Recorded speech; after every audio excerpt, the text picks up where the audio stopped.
Movie की starting scene में हमें 1995 यानी पास्ट का टाइम दिखाया जाता है। हम एक प्लेनेट को देखते हैं जिसका नाम होता है हाला। वहीं पर हम एक शख्स को देखते हैं जिसका नाम होता है कैरल डैनवर्स। हाला प्लेनेट के लोग उस शख्स को वियर्स नाम से बुलाते थे। तभी वियर्स की आंख खुल जाती है। वियर्स इस प्लेनेट के लोगों के साथ ही रहती थीं, जिन्हें क्री कहा जाता है। वो अपने अतीत के बारे में सब कुछ भूल चुकी होती हैं, जिस वजह से वियर्स भी अपने आप को क्री एलियन ही मान रही होती हैं। जिसके बाद वियर्स एक शख्स के पास जाती हैं जिसका नाम होता है यॉन रॉक। यॉन रॉक क्री एलियन की आर्मी का हेड होता है और वो वियर्स को ट्रेनिंग भी इसीलिए दे रहा होता है ताकि वियर्स सभी टास्क को पास कर उनकी आर्मी में शामिल हो सकें। ट्रेनिंग के बाद उस प्लेनेट की सुपर इंटेलिजेंस, जो कि एक आर्टिफिशियल इंटेलिजेंस होती है, आर्टिफिशियल इंटेलिजेंस का एक रूप नहीं था बल्कि वो लोगों को अलग अलग रूप में नजर आती थी। जब वियर्स इंटेलिजेंस के करीब जाती हैं, तो वो वियर्स को एक ओल्ड वुमेन के रूप में नजर आती थी, क्योंकि उस ओल्ड वुमेन को वियर्स जानती तो थीं, लेकिन मेमोरी लॉस होने की वजह से उसे उस शख्स के बारे में कुछ भी याद नहीं होता है। सुप्रीम इंटेलिजेंस वियर्स को बताती है कि तुम्हें आर्मी में इसीलिए सिलेक्ट किया गया है ताकि तुम स्क्रल एलियन को खत्म कर सको। स्क्रल एलियन बहुत ही डेंजरस और पावरफुल हैं। वो अलग अलग प्लैनेट्स को अपने कब्जे में कर लेते हैं और बाद में वो उस प्लैनेट के लोगों को मार देते हैं। स्क्रल के पास एक ऐसी पावर है जिससे वो किसी का भी रूप ले सकते हैं। जिन एलियंस को रोकना क्री का काम है। जिसके बाद यॉन रॉक उन सब लोगों के साथ उस प्लैनेट पर आ जाता है जहां पर स्क्रल्स मौजूद होते हैं। वियर्स और बाकी लोग स्क्रल्स पर अटैक कर देते हैं, लेकिन स्क्रल्स उन लोगों से ज्यादा पावरफुल होते हैं, जिस वजह से वो उसी फाइट के दौरान वियर्स को अपने साथ ले जाते हैं। और बाद में जब वो वियर्स का दिमाग स्कैन करते हैं तो उन्हें पता लगता है कि वियर्स असल में एक दूसरे प्लैनेट जिसका नाम अर्थ है वहां की हैं। वियर्स एक पायलट हैं और वियर्स उस ओल्ड वुमेन भी वहां मौजूद होती हैं, जो कि बार बार वियर्स को ख्वाब में नजर आती थी। उस शख्स का नाम वेंडी लॉसन होता है। वो दोनों लोग उसी मिशन पर होते हैं। वेंडी लॉसन एक लाइट स्पीड इंजन बना रही होती हैं, जिसकी टेस्ट पायलट वियर्स होती हैं। स्क्रल्स उन इंफॉर्मेशन को देख ही रहे होते हैं, तभी वियर्स को होश आ जाता है और वो खुद को आजाद कर उन लोगों पर अटैक कर देती है। वियर्स स्क्रल्स से कहती हैं कि तुम लोगों ने मेरे ब्रेन के साथ क्या किया है। स्क्रल्स उसे बताते हैं कि उन्होंने उसके ब्रेन में किसी भी इंफॉर्मेशन को नहीं डाला है, वो बस उस इंफॉर्मेशन को देख रहे थे जो कि पहले से ही उसके दिमाग में थी। अभी वो लोग बात कर ही रहे होते हैं, तभी वहाँ बाकी स्क्रल्स भी आ जाते हैं जो कि वियर्स पर अटैक कर देते हैं, जिस वजह से उन दोनों लोगों में फाइट स्टार्ट हो जाती है। और उसी फाइट में वो स्पेसशिप भी काफी डैमेज हो गया होता है, जिस वजह से स्क्रल्स उस स्पेसशिप से निकल जाते हैं और बाद में वियर्स भी वहां से निकल जाती है, लेकिन जल्द ही उसका स्पेसशिप क्रैश हो जाता है और वो अर्थ पर आकर गिरती है। बाद में वियर्स अपने लोगों को कांटेक्ट करती हैं और वो उन्हें बताती हैं कि वो प्लेनेट अर्थ पर हैं। यॉन रॉक वियर्स से कहता है कि वो लोग जल्द ही उस तक पहुंच जाएंगे। तभी वहां पर वियर्स यानी कैरल के पास शील्ड के एजेंट निक फ्यूरी आते हैं। निक फ्यूरी शील्ड के लिए काम करते थे। निक फ्यूरी वियर्स के बर्ताव को देखकर उन्हें उस पर शक होता है, इसीलिए वो उसे अरेस्ट करने वाले होते हैं। तभी वहाँ पर एक स्क्रल उन पर अटैक कर देता है, जिस वजह से वियर्स उस स्क्रल का पीछा करने लगती हैं और बाद में वो उसे पकड़कर बुरी तरह मारती हैं। वहीं पर वियर्स को एक डिवाइस मिलता है जिसमें उसके दिमाग की कुछ मेमोरीज होती हैं, जिनके बारे में उसे कुछ भी याद नहीं होता है।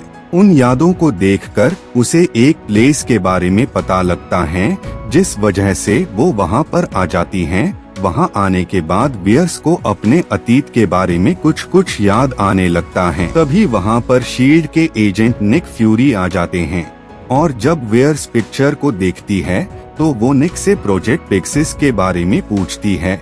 निक फ्यूरी को प्रोजेक्ट पेगासस में ज्यादा इंफॉर्मेशन नहीं होती है, जिस वजह से वो दोनों एक दूसरी प्लेस पर आ जाते हैं जहां पर उन्हें प्रोजेक्ट पेगासस की इंफॉर्मेशन मिल सकती थी। उस फाइल को पढ़ने से उन्हें पता लगता है कि वेंडी लॉसन असल में कोई इंसान नहीं बल्कि एक क्री एलियन थी। वेंडी लॉसन एक लाइट स्पीड इंजन के ऊपर वर्क कर रही थीं और जब वो इंजन बन गया तब वेंडी लॉसन उस इंजन को लेकर वहां से निकल गई। वहीं पर उन्हें मारिया के बारे में पता लगता है। मारिया भी वियर्स के साथ उस मिशन में थी। तभी वहां पर निक फ्यूरी के बॉस आ जाते हैं। उनकी बातचीत से निक को शक हो जाता है। वो शख्स जो उनके साथ है वो असल में उनका बॉस नहीं बल्कि एक क्री एलियन है। जब स्क्रल को पता लगता है कि निक को उस पर शक हो गया है तो वो उन पर अटैक कर उन्हें मारने वाला होता है, लेकिन इससे पहले ही वियर्स अपनी पावर्स से उस पर अटैक कर देती हैं। बाद में वो लोग बाकी की जानकारी लेने के लिए मारिया के पास आ जाते हैं। मारिया कैरल को देखकर काफी ज्यादा शॉक हो जाती हैं।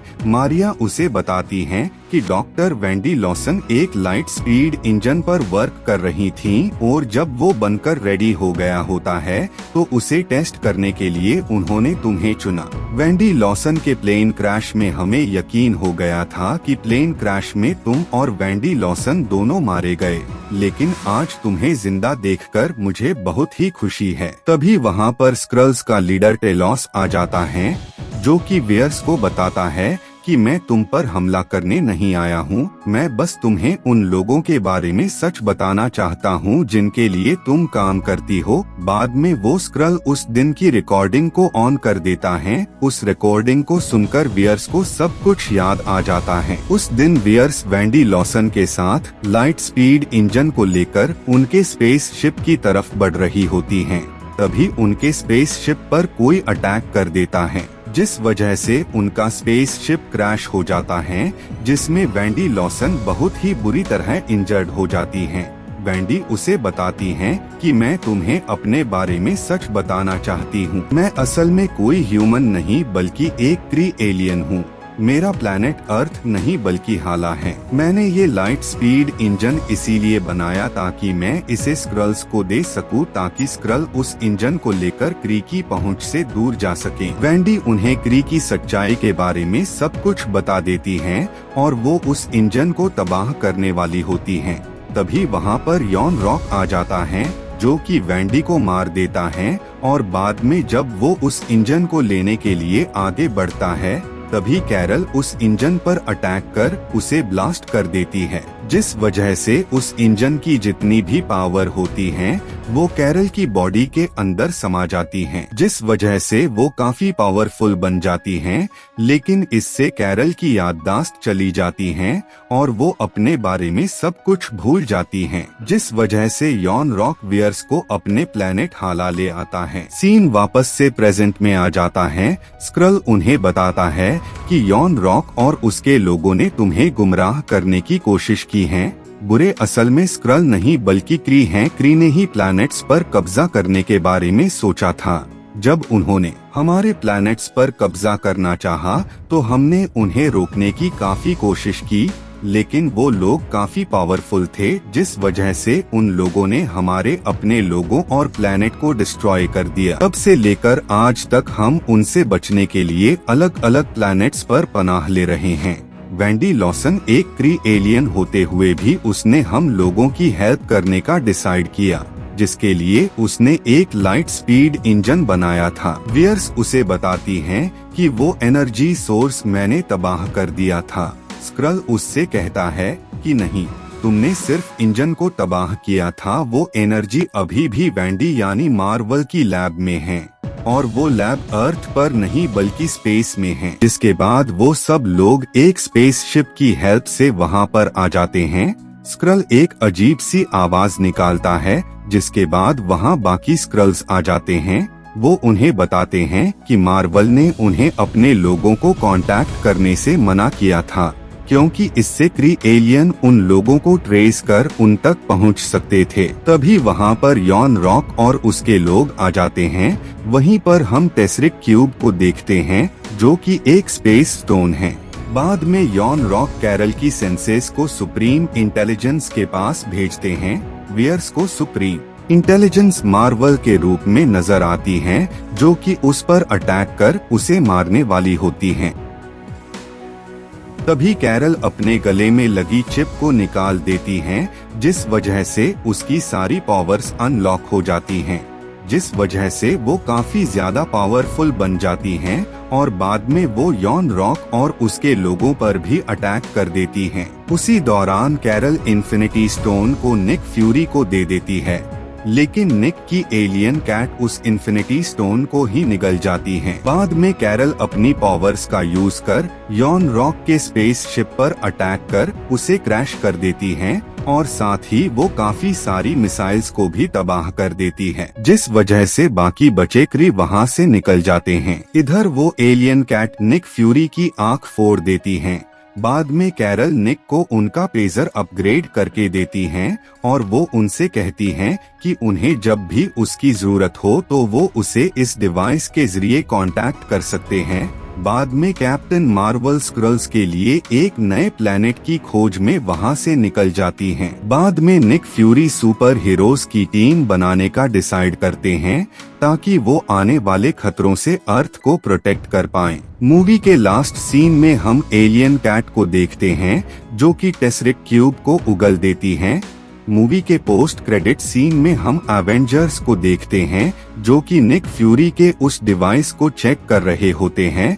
तभी वहां पर कैप्टन मार्वल आ जाती हैं और इसी के साथ ये मूवी यहीं पर एंड हो जाती है। Thank you so much for watching.